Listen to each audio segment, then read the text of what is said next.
चले प्यारे विद्यार्थियों, वंदे मातरम, जय हिंद। आप सभी विद्यार्थियों का एक बार फिर से आपका अपना YouTube channel circle point GK जेस पर हार्दिक अभिनंदन और स्वागत है। चले बच्चों, आप लोग रेडी हो जाइए। परीक्षा भवन में जाने से पहले आपको कुछ महत्वपूर्ण तथ्य देख कर जाना होता है। आपको याद तो रहता है, लेकिन बाय ऑप्शन के कारण आप कहीं ना कहीं इस टॉपिक में कंफ्यूज होते हैं।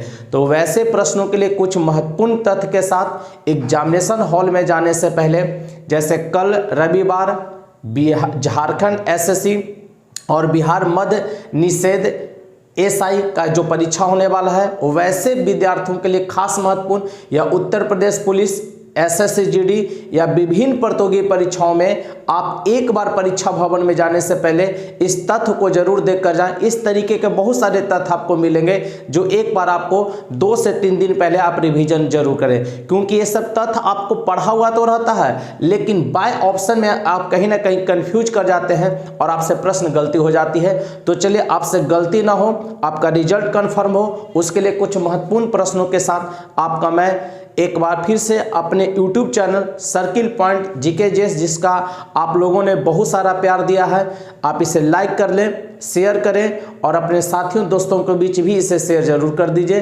ताकि बहुत सारे लोग इससे लाभान्वित हो सके। चलिए बच्चों, हम लोग आज पहला टॉपिक इसमें लिए हैं स्थानीय पवन। ठीक है, ध्यान दीजिएगा। पवन तो चलता एक ही है, लेकिन जगह जगह विशेष पर उसका नाम अलग अलग हो जाता है। हवा एक ही है, चाहे वो भारत में हो, चाहे अमेरिका में हो, कहीं भी पूरे विश्व में एक ही हवा है, लेकिन नाम उसका अलग अलग जगह पर अलग अलग होता है। तो किस जगह पर उस हवा को क्या कहते हैं, जो ध्यान देंगे। सबसे पहले चिनूक है, ध्यान दीजिएगा।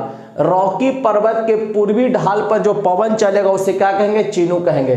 चिनूक पवन कहाँ चलेगा, रॉकी पर्वत का पूर्वी ढाल। क्या कहेगा, रॉकी पर्वत के पूर्वी ढाल पर चलने वाले स्थानीय पवन को क्या कहेंगे, चिनूक कहेंगे।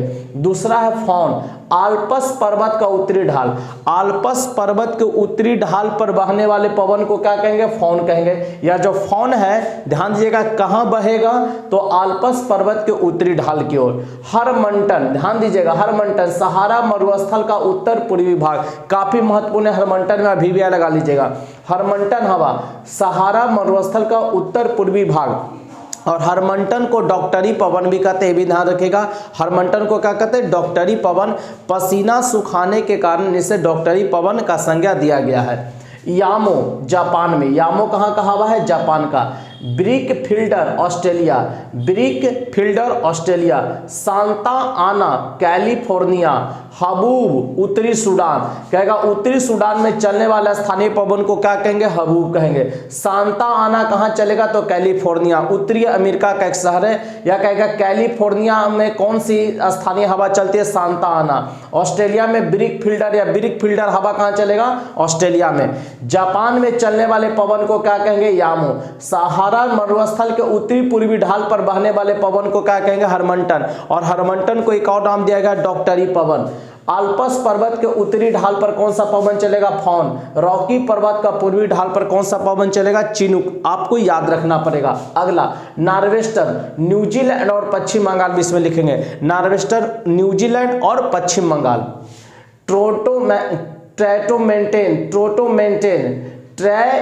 ट्रामोंटेन मध्य यूरोप में। ट्रामोंटेन कहाँ, मध्य यूरोप में। लू उत्तरी भारत में, उत्तरी भारत में चलने वाले पवन को क्या कहते हैं, लू कहते हैं। सिमुम अरब रेगिस्तान, अरब रेगिस्तान में चलने वाले पवन को क्या कहेंगे, सिमुम। या सिमुम कहाँ चलेगा, अरब रेगिस्तान। खमसिन मिस्र का, ये भी काफी इंपॉर्टेंट है, कई बार एग्जाम में पूछा। खमसिन मिस्र। सिराको सिसिली द्वीप इटली में, सिसिली द्वीप कहाँ पड़ेगा, इटली, तो सिराको सिसिली द्वीप। तो ये कुछ 14 पवन था। आप इसको एक बार एग्जामिनेशन हॉल में जाने से पहले जरूर रिवीजन जरूर कर लें। चलिए, उत्तल लेंस और अवतल लेंस का फोकस, ध्यान दीजिएगा, उत्तल लेंस और अवतल लेंस के चिन्ह परिपाटी को हम लोग देख लेते हैं कि फोकस दूरी, वस्तु की दूरी, प्रतिबिंब की दूरी और इसका शक्ति का मान क्या होता है, इसका चिन्ह क्या होता है। तो सबसे पहले ध्यान दीजिएगा, फोकस दूरी को आप F से डिनोट करते हैं, वस्तु की दूरी को U से, प्रतिबिंब की दूरी को भी से और शक्ति को पी से। ध्यान दीजिएगा। और शक्ति का, लेंस की शक्ति का ऐसा मात्रक पूछेगा तो डायोप्टर। लेंस की शक्ति का ऐसा मात्रक बोलेगा डायोप्टर। और उस कहेगा धूप चश्मा का शक्ति पावर कितना होना चाहिए तो 0 डायोप्टर। धूप वाले चश्मा का पावर कितना होना चाहिए 0 डायोप्टर। और लेंस की क्षमता को, शक्ति को किस में मापेंगे तो डायोप्टर में। तो आपसे कहेगा उत्तल लेंस में फोकस दूरी क्या होगा तो धनात्मक होगा और अवतल लेंस में ऋणात्मक। ध्यान दीजिएगा। आप एक बात ध्यान दीजिए, वैसे याद नहीं करना है, सिर्फ ध्यान दीजिएगा कि अवतल लेंस में फोकस दूरी, वस्तु दूरी, प्रतिबिंब की दूरी और शक्ति सब क्या होगा ऋणात्मक होगा। अवतल लेंस में सब ऋणात्मक होगा। और ध्यान दीजिएगा उत्तल लेंस की अगर बात करेंगे तो वस्तु की दूरी क्या होगा ऋणात्मक। वस्तु की दूरी क्या होगा ऋणात्मक। अब प्रतिबिंब की जो दूरी होगा वो धनात्मक एवं ऋणात्मक दोनों हो सकता है। तो आप इस तरीके से याद करेंगे। उत्तल लेंस की फोकस दूरी कई बार एग्जाम में पूछा धनात्मक और अवतल लेंस का ऋणात्मक।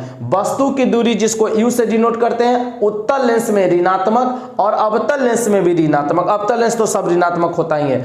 प्रतिबिंब की दूरी धनात्मक या ऋणात्मक दोनों हो सकता है और अवतल लेंस में सिर्फ क्या होगा धनात्मक होगा। शक्ति ये धनात्मक होगा उत्तल लेंस में और अवतल लेंस में क्या होगा ऋणात्मक होगा। ये आपको ध्यान रखना है।